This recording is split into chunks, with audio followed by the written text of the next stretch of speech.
Ang mga bagong landing platform docks, LPDs, ng Philippine Navy ay inaasahang nasa advanced stages na sa puntong ito. Ngunit lumalakas ang pangamba dahil tila may mga kritikal na milestone na hindi natupad.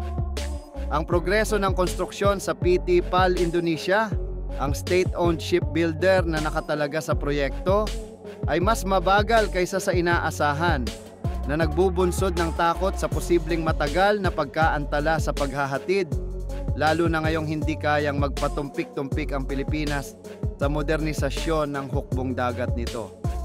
Ang LPD ay isa sa pinakamahalagang uri ng barko sa modernong hukbong dagat.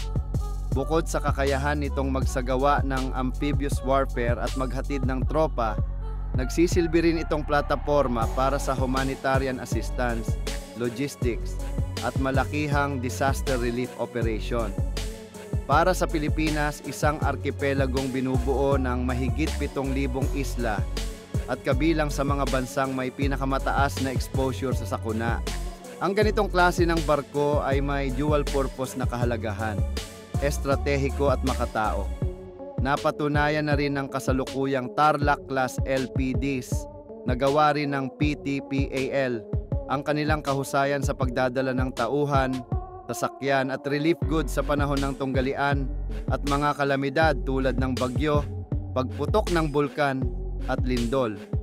Ang desisyon ng pamahalaan na umorder ng 2 karagdagang LPD sa ilalim ng Horizon 2 ng AFP Modernization Program ay isang lohikal na hakbang para palawakin ang sealift capacity ng Navy, palakasin ang maritime security at pabilisin ang pagtugon sa mga emerhensya. Ngunit sa kabila ng kahalagahan at pagkaapurahan ng proyektong ito, lumilitaw ang mga senyales ng problema. Ayon sa industry insiders, ilang milestone ng proyekto ang nalampasan ng hindi natatapos at ang mga pinakahuling larawan mula sa shipyard ng PT PAL ay nagpapakitang nasa modular assembly stage pa rin ang mga barko, taon matapos pirmahan ang kontrata. Ang mabagal na pag-usad na ito ay nagdulot ng alarma sa Navy at sa mas malawak na defense establishment ng bansa. Ang mga kontrata para sa ganitong kalaking proyekto ay may nakapaloob na milestone payments na nagbibigay ng leverage sa pamahalaan para matiyak ang pananagutan ng kontraktor. Posibleng ipatupad ng Maynila ang opsyon na ihinto ang susunod na bayad hanggang makapakita ang PT PAL ng konkretong progreso na nakaayon sa orihinal na timeline. Bagamat ito ay proteksyon para sa interes ng Pilipinas, maaari rin nitong maapektuhan ang relasyon sa defense industrial sector ng Indonesia.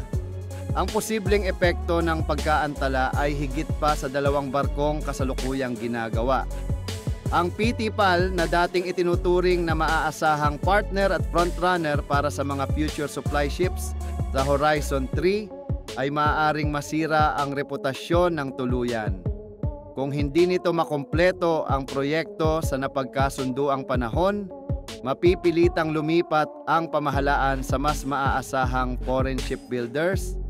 Lalo itong nagiging relevant ngayon na muling nabubuhay ang shipbuilding industry sa Subic Bay, kung saan magbubukas ang mga bagong pasilidad na pinangungunahan ng Korean at Philippine industrial players. Kapag naging operational ang mga ito, maaari silang maging pangunahing pagpipilian para sa mga susunod na naval acquisitions na posibleng magtabi sa PT PAL. Samantala, mas umiinit ang kompetisyon. Ang iba pang regional at global shipbuilders ay nakapwesto na para tugunan ang modernization needs ng Pilipinas. Inilunsad na ng Hyundai Heavy Industries ng South Korea ang HDL 1000, isang modernong multi-role LPD na idinisenyo para sa amphibious at humanitarian missions. Ang napatunayang track record ng Hyundai sa paggawa ng advanced warships, kabilang ang mga frigate at corvette para sa iba't ibang navy sa buong mundo, ay nagbibigay rito ng malaking kalamangan. Ang mga kumpanya mula Europa at Japan ay maingat ding sumusubaybay sa sitwasyon at maaaring maghain ng sarili nilang disenyo kapag nagbukas muli ang panibagong procurement. Para sa Philippine Navy, ang epekto ng pagkaantala ay lampas sa procurement schedule. Ang kawalan ng karagdagang LPD sa malapit na hinaharap ay maaaring magpahina sa operational readiness, magbawas sa bilis ng rapid deployment, at magpabagal sa humanitarian response tuwing sakuna. Sa pinakamasamang kaso, maaari rin nitong maapektuhan ang deterrence posture ng bansa sa West Philippine Sea, kung saan mahalaga ang malakas at tuloy-tuloy na naval presence.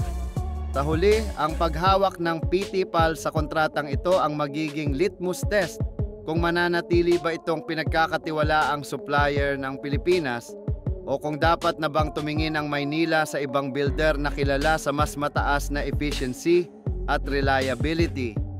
At ngayong muling umuusbong ang Subic Bay bilang sentro ng shipbuilding sa Southeast Asia, maaring ito na ang huling malaking pagkakataon ng PT-PAL para patunayan na karapat-dapat itong maging pangmatagalang strategic partner ng Pilipinas.